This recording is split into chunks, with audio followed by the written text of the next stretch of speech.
आदाब, मैं तरन्नुम अली और आप सब देख रहे हैं इनसाइड पब्लिक न्यूज। पाकिस्तान के कब्जे वाले जम्मू कश्मीर में चल रहा जन आंदोलन अब एक नए और निर्णायक मोड़ पर पहुंचता हुआ दिखाई दे रहा है। दरअसल आंदोलन के 24वें दिन JAAC ने पाकिस्तान सरकार और सेना पर अब तक का सबसे तीखा हमला बोला है। रावलाकोट में आयोजित विशाल जनसभा में JAAC के नेता सरदार अमान खान ने पाकिस्तान की नीतियों पर गंभीर सवाल उठाते हुए कहा कि जिन हथियारों को कभी पाकिस्तान की सेना ने खुद कश्मीरियों को दिया था, आज उन्हीं हथियारों के आधार पर उन्हें आतंकवादी कहा जा रहा है। इतना ही नहीं, उन्होंने ये भी आरोप लगाया कि 5 फरवरी 2025 को रावलाकोट में जैश-ए-मोहम्मद के एक कार्यक्रम को स्थानीय प्रशासन ने अनुमति और सुरक्षा दोनों उपलब्ध कराई थी, जिस पर JAAC ने साफ चेतावनी दी कि अगर उनकी 38 मांगों को पूरा नहीं किया गया तो मुजफ्फराबाद की ओर बड़ा मार्च निकाला जाएगा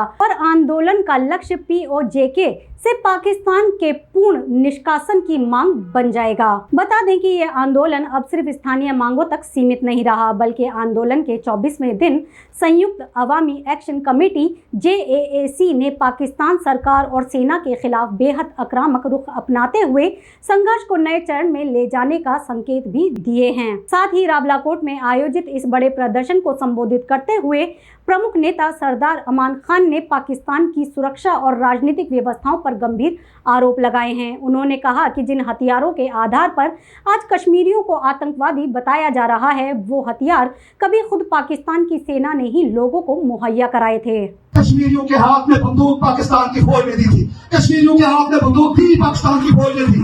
और पूरी पाकिस्तान की फौज में तुम हमें बताते हो डिप्टी कमिश्नर रावलाकोट, तुम यहाँ पर रैलियां निकालते थे बंदूकों वाली, तलवारों वाली, याद है आप सबको। सरदार अमान खान ने अपने भाषण में आगे कहा कि पाकिस्तान की नीतियां दोहरे मापदंड पर आधारित हैं। उनका आरोप था कि जब राज्य के हित में जरूरत पड़ी तब स्थानीय लोगों को हथियार दिए गए, लेकिन आज वही लोग अपने अधिकारों की बात करते हैं तो उन्हें आतंकवादी और राष्ट्र विरोधी बताया जाता है। उन्होंने आगे कहा कि रावलाकोट में जैश-ए-मोहम्मद के एक कार्यक्रम को स्थानीय प्रशासन ने न सिर्फ अनुमति दी बल्कि सुरक्षा भी मुहैया कराई थी। उनके मुताबिक अगर सरकार ऐसे संगठनों को संरक्षण देती है तो आम नागरिकों पर आतंकवाद का आरोप लगाना पूरी तरह गलत है। तो वहीं इस जनसभा में हजारों लोगों की मौजूदगी ने ये संकेत दिया कि आंदोलन को लगातार जन समर्थन मिल रहा है और मंच से बार बार ये कहा गया कि अब संघर्ष केवल आर्थिक या प्रशासनिक मुद्दों तक सीमित नहीं रहेगा, बल्कि जनता अपने राजनीतिक